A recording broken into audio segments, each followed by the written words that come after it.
משכוחך ירושלים תשכח תשכח תשכח ימיני. Dans la paracha de Vaïtranan, que veut dire le mot Vaïtranan? Moshe Rabbeinu a prié un nombre inimaginable de prières, de supplications pour pouvoir rentrer en Eretz Israël. Et malheureusement, Moshe Rabbeinu n'a pu que voir Eretz Israël de loin, n'a pas pu y rentrer. Pourquoi? La réponse, on va la trouver dans la suite de la paracha. Dans la continuation de cette paracha, de ce texte, il est dit Vayit'aber Hashem bi le ma'anchem.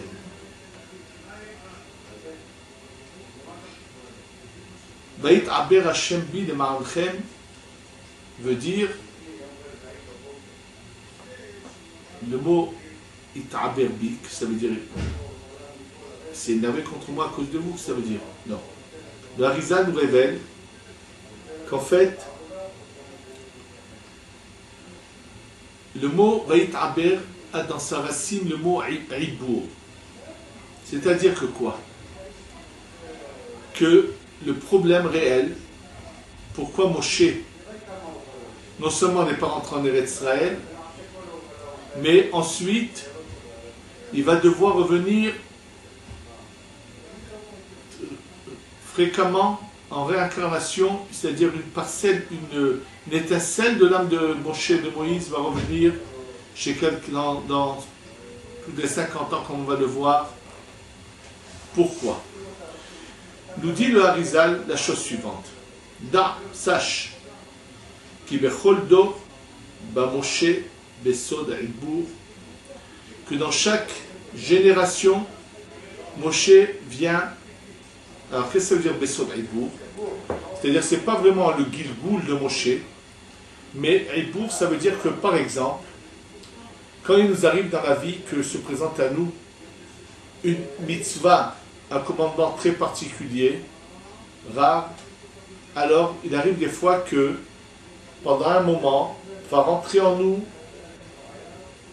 l'âme d'un tzaddik, sur une parcelle, une étincelle de son âme va rentrer en nous pour nous aider à faire la mitzvah.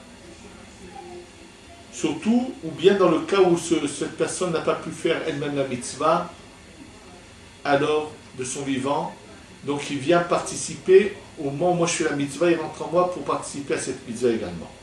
Et là on dit que Moshe Rabbeinu va devoir, dans chaque génération, avoir une étincelle de son âme, va devoir venir. Pourquoi? Les filles chez Akadosh Baruch Hu la yarotse le kabel erev rav. Il dit parce qu'en vérité Akadosh Baruch Hu ne voulait pas recevoir, faire entrer dans la Kedusha, dans la sainteté, le erev rav. Le erev rav, comme je l'ai expliqué, il était à mi-chemin, mais il n'était pas encore complètement prêt, apte à venir, à rentrer dans la sainteté. Donc c'est pour ça que Kadosh Baruch Hu ne voulait pas encore les accepter. Et si Moshe n'avait pas fait venir le Erev Rav, alors la mort aurait disparu, il n'y aurait pas eu de galoute, c'est-à-dire comment ils ont reçu la Torah au Mont Sinaï, ils seraient passés à l'étape suivante, on va tous être spirituels comme c'est prévu avec la venue du Mashiach. Et lui les a reçus en pensant, ce que dit le Harizal,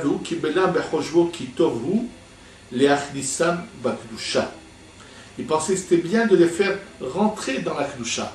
Souvent on pense qu'il faut, pourquoi pas, il faut ramener tout le monde, il faut rapprocher, il faut. C'est ce que pensait Moshe Rabbeinu aussi. Il dit surtout que ça le concernait, il avait un lien avec ces parcelles de sainteté qui étaient en eux, mais qui n'étaient pas encore complètement prêtes à entrer dans la Kedusha. Et c'est pour ça que lui voulait donc les réparer. Mais au contraire, Vadraba et l'inverse s'est passé, qu'ils kelou les Israël. Ils ont fait en fait un kilkoul, ça veut dire ils ont détérioré, ils ont fait faire du mal au peuple d'Israël. Et malheureusement, il dit, le Harizal continue, il dit, Ve'ata, et maintenant, Rov Hador Me'em. La grande majorité de la génération, ce sont les âmes du Erev Rav qui sont revenues en réincarnation chez les gens. Or, comme on l'a déjà dit dans un cours précédent, eux, non seulement qu'ils sont tous morts dans le désert et qu'ils ne sont pas rentrés en Eretz Israël, mais c'était eux les meneurs qui ont provoqué la mort d'une génération entière dans le désert, que finalement ceux qui rentrent en Eretz Israël, c'est une autre génération. C'est la génération qui est sortie d'Égypte, qui, lorsque vont partir les explorateurs en Eretz Israël, ils vont malheureusement faire ce qu'ils ont fait et qui vont provoquer ces pleurs le 9 Av, qui va rester un jour mémorable dans l'histoire de pleurs, parce qu'ils n'ont pas voulu d'Eretz Israël. Tout ça, c'est le Erev Rav qui le provoque. Et donc, Moshe, quand il revient, qu'est-ce qu'il vient nous dire? Il vient nous mettre en garde, comme le dit le Harizal. Il dit qu'il revient tous les 50 ans. Pourquoi? De manière à nous prévenir de ne plus faire cette erreur et de ne plus aller après le Erev Rav. C'est ce qu'il dit. Il dit, et donc Moshe Rabbeinu, à cause de cela, il a prié tant de tfilotes pour ne pas revenir de nouveau comme ça, en forme de Gilgoul. Malheureusement, ça n'a pas été accepté. Et c'est ce qu'il dit, va être Aberachem bin et Ma'anchem. Dieu me fait revenir à chaque fois. Pourquoi? Il dit que pourquoi il n'a pas été reçu? Qui bitchila yaraban shel hanevi'im achalka bechol dot la rav shiavo Eliyahu ve'yelamedeu ve'gam itnotzetz bo hador bitrayiye. Donc il explique qu'il vient mettre en garde de faire très attention de ne plus suivre le Erev Rav. C'est-à-dire que Moshe, qui avait voulu faire entrer ces personnes-là dans la sainteté, a malheureusement, il avait une bonne intention, mais ça a été la cause d'avoir causé à faire fauter le peuple d'Israël, à avoir provoqué que toute une génération ne puisse pas entrer en Eretz Israël. Et c'est pour ça que cette fille-là que fait Moshe, qui dit va être Hadan Hashem Baïta, il est mort. Il ne faut pas penser que sa prière n'a pas été exaucée, que c'est fini.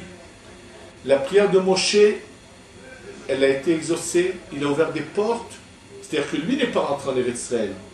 Mais il va faire des prières que pour que toutes les générations à venir, il n'y ait plus le mal qu'a provoqué le Erev Rav ne puisse plus se revenir, et que ces âmes saintes qui se sont égarées, perdues à cause du Erev Rav puissent trouver la réparation et puissent avoir le mérite de revenir en Eretz Israël. Et c'est justement dans cette paracha de Vaetranan qui est après Tisha B'Av, qui est donc pour la reconstruction d'Eretz Israël, pour que finalement on puisse tous avoir ce mérite. Quand je pense que nos ancêtres, il y a quelques générations, pleuraient à Tisha B'Av et souhaitaient d'avoir un jour le mérite d'arriver ici en Eretz Israël, et qu'aujourd'hui, où cette possibilité existe, combien d'arguments complètement faux sont inventés.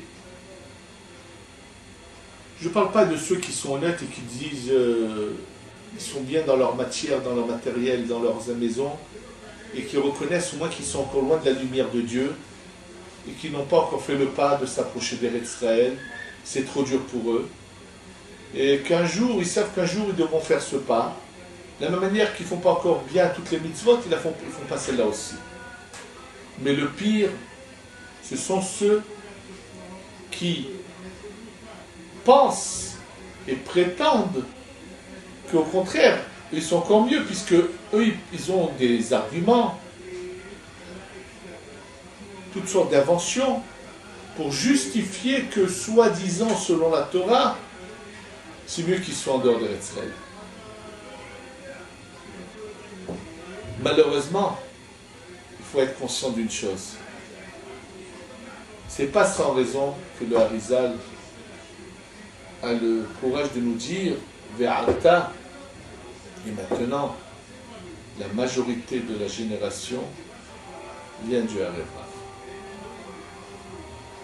Le Erev Rav se manifeste de différentes manières. Malheureusement, il y a aussi du Erev Rav en Eretz Israël aujourd'hui qui cherche à faire en sorte que le peuple Israël perde Eretz Israël de nouveau, Chas v'Shalom, et donc qui incite à ne pas expliquer la Torah, les mitzvot. Bien sûr, il est partout, ce Erev Rav. C'est sûr que lorsqu'il y a eu cette envie de retour à Eretz Israël à l'époque du Gaon Mevina et du Baal Shem Tov, où un grand nombre certains de leurs élèves ont commencé à revenir et qu'il y avait une envie très forte, alors tout de suite, il y a eu ce groupuscule de Erev Rav qui a pris la tête de ces choses-là pour justement que ça se passe dans la sainteté, dans la réussite. Partout ils sont présents. Ils ont toutes les formes, toutes les apparences. Mais une chose dont on doit être conscient, la paracha qui vient après Tisha B'Av commence par la tfila de Moshe Rabbeinu pour pouvoir rentrer en Eretz Israël. Si on veut reconstruire Eretz Israël, la tfila que nous devons tous demander, à Kadosh Baruch Hu, donne-nous le courage et la force de repartir en Eretz Israël. Pour ceux qui n'ont pas mérité, et ceux qui sont là, qu'on ait le courage et la force d'avoir le vrai Eretz Israël dans sa sainteté d'en haut et d'en bas, qu'on fasse que la lumière d'en haut descende en bas, qu'on soit les représentants du vrai Eretz Israël plein de sainteté. Deuxième chose importante, cette fille-là, Moshe Rabbeinu l'a faite au mois de Elul, dont on approche. Et il a en fait ouvert les portes de la tfila pour que chaque année, au mois de Elul, Akadosh Baruch Hu écoute nos prières et qu'on puisse se rapprocher de lui. Malheureusement, cette année, presque tout le mois de Elul va correspondre au mois d'août. Et ce sera un mois où beaucoup de gens vont être en vacances, alors c'est un mois où on doit se rapprocher d'Hachem. Que, Be'ezrat Hachem, en lisant cette paracha de Vaetranan, ces paroles de Moshe Rabbeinu puissent vibrer en nous et nous aider à nous réveiller, à faire une vraie tchouva. Et que j'espère que ceux qui se sont rentrés dans la tête des inventions, des mensonges, qui ont déformé certaines paroles de la Torah pour prétendre que, soi-disant, il faut mieux de rester où ils sont que plutôt que de venir ici, fassent une vraie tchouva, et que bientôt tout l'arme Israël et Bnei Israël authentique viennent ici en Eretz Israël, qu'on ait la Géoula Shlema. Amen ve Amen.